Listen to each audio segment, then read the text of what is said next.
Uwezi kucheza? Jamani kazi. Hapa yenyewe nilikuwa nalalamika. Naambia jamani content creator mnajiweza. Mimi sina nguvu hizo. Aliyekuwa anakucheka nani?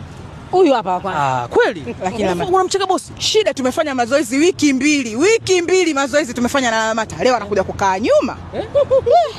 Wiki mbili tumefanya mazoezi na Lamata. Na tukakubaliana mimi na yeye na Dora ndo tunakaa mbele. Nashangaa tumefika mwenzetu tukatubadilika dakika za mwisho. Jamani. Kirahisi kabisa. Yaani ni sahihi kabisa bosi kukaa nyuma. Akati ndo director kiongozi. Tumemwambia kabisa kaa nyuma kwa sababu bosi achekwe. Kwa hiyo kaa nyuma usio kakaa mbele tukaanza kukimbiana. Kwanza nilikuwa nakuadorokea ningeadorokea. Kuna muda kuna ajali ilikuwa inakuja. Tulichoka. Kuna kitu kizito alikuwa anatudodokea watu karibia 7 tuko hivi. Tukasema leo tumeisha. Mimi sote tumeanza Toni sasa hivi tuko vipotabu. Toni. Au tukuonyeshe.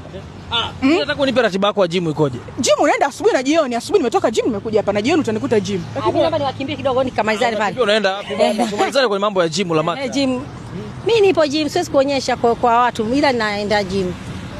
Vipi comment za wewe kupiga gym zinasemaje kwenye mitandao ya kijamii? Sijai kuonyesha, hawajui.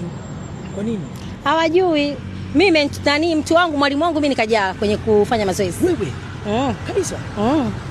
Unataka kuwa kama Kajala?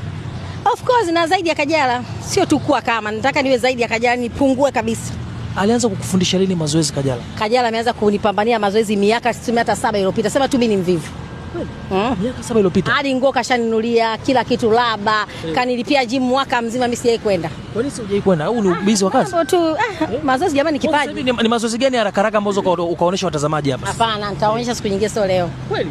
Hata ya mikono tu. Siku nyingine nitaonyesha. Lakini kwa nini ukae nyuma kwenye madensa wako? Wale watoto huona miaka ile majenzi wale mimi nikae mbele ndondoke. Bwana umri jamani 40 saizi jamani. Bwana 40 sasa hivi? Naitafuta 40 yeye. Unaona nionaje? Umekuwa mbunifu sana kila siku. Ndio. Lakini mimi naamini kuna ziko changamoto. Hebu tuambie unapitia wapi magumu? Changamoto zipo, kuna vitu unaweza ukaviamua kuvifanya na ukavitengeneza vikaenda sivyo ambavyo unataka, lakini mwisho wa siku unabidi upambane mpaka kifanyike. Mwisho wa siku hatutaacha kufanya ubunifu na Watanzania wategemee burudani kila siku kutoka Lamata Village kwenye kijiji cha Lamata. Lamata sasa ameamua kushika utamu kwenye mambo kibao. Jambo la kesho ndo zito.